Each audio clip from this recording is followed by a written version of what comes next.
Today I've got my pinion yoke for the GM 8.6 rear end that's in the car here. I'm going to swap out the smaller one.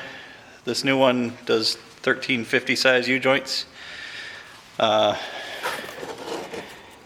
the part number. If anybody's trying to copy this build, I kind of doubt it. Supposedly a billet 4130 steel part.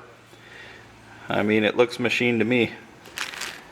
And there's some U-bolts and the lock nuts with like the pinch style rather than a nylon lock, which is good. New pinion washer and nut.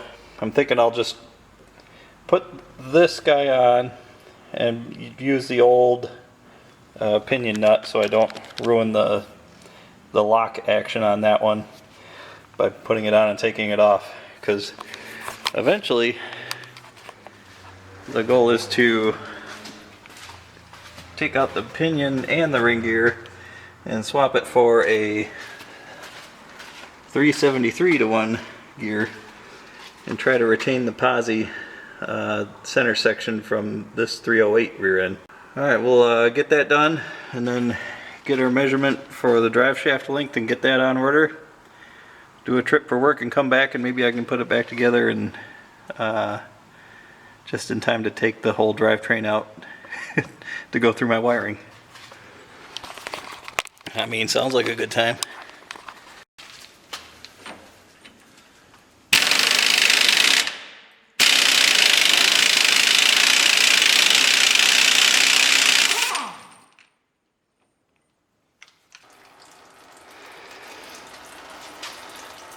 As you can tell,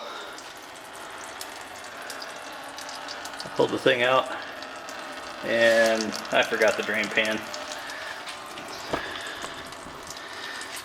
So anyway, I pulled it off quick after I got the drain pan here. Tried to put the new part on and it didn't just slide on as easily, so I'll let this drain for a minute and then come back and see what the deal is. So comparing these, this spline fits on the pinion. It's just tighter, so I think I'm going to have to use the nut to drive it down.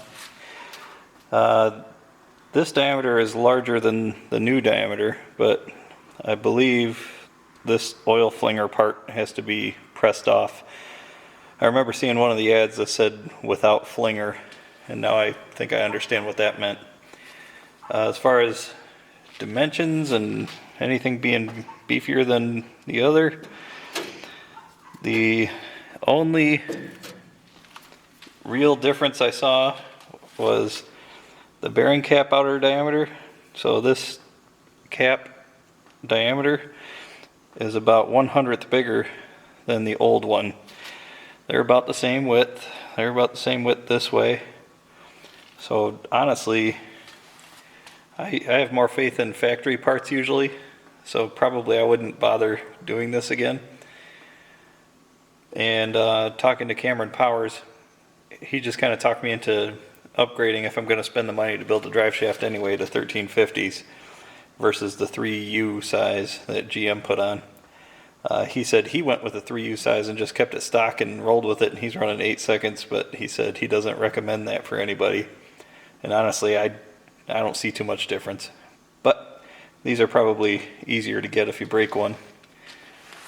I guess back to pressing it or driving it on with a nut. I gotta prove I'm not just driving this on with the impact wrench, but I am using some leverage.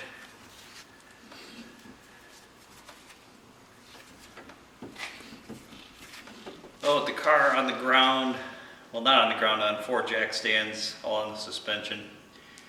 So like at ride height, even though it's 2 foot off the ground on those jack stands, it was 56 7/16 of an inch from the tail shaft housing casting, like from the metal, to the flat spot on the new pinion yoke.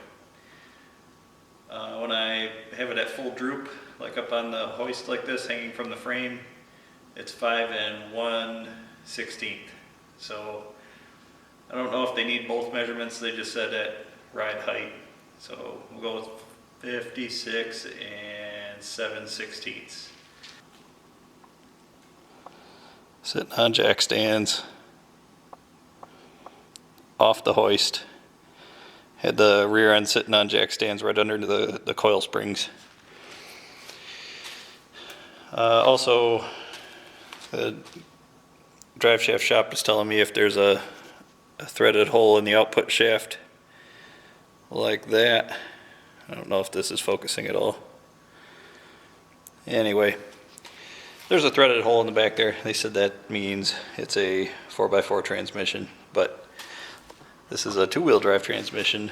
I just kind of assume that they put the threaded output shaft in, whether it's 2 or 4. I don't have too many 4L80E stories or experiences. This is the first one I've owned. So for what that's worth, I've got to order the drive shaft. Should be here, they tell me in 3 days, but I'll come back in a week or two and try to put this in. So in real life time, it might be after Thanksgiving.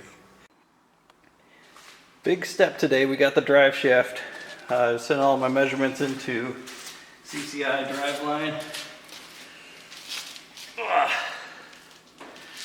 We'll have to see if this sucker's gonna fit. So without thinking about it too much, I'm just gonna give it a shot. Not even gonna take the plastic wrap off the bearings. Oh, I do have to take this other yoke out though.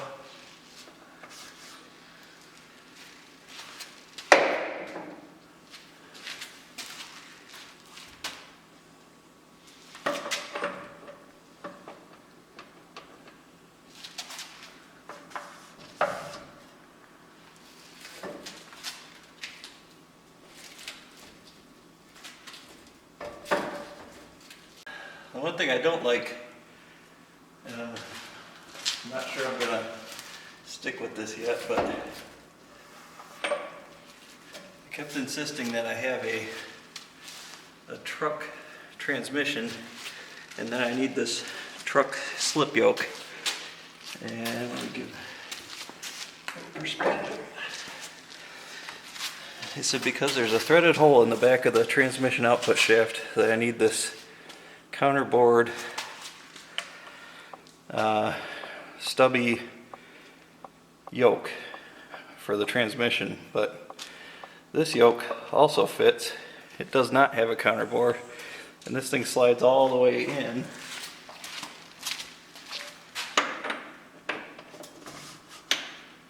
Yeah, all the way in. So I just don't understand it. I'd rather have a bit more engagement, but maybe I'll give them a call and talk to them about that.